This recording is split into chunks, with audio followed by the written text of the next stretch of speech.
This water tank is huge. It's actually about a foot long from side to side,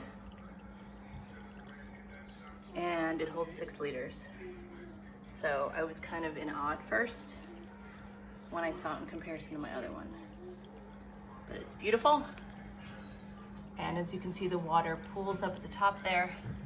There's a water level sensor stick. It's red, it's just on the right on the inside.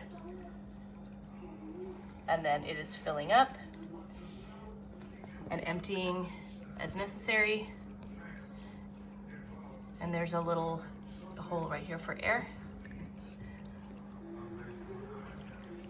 Really nice dog and cat water fountain.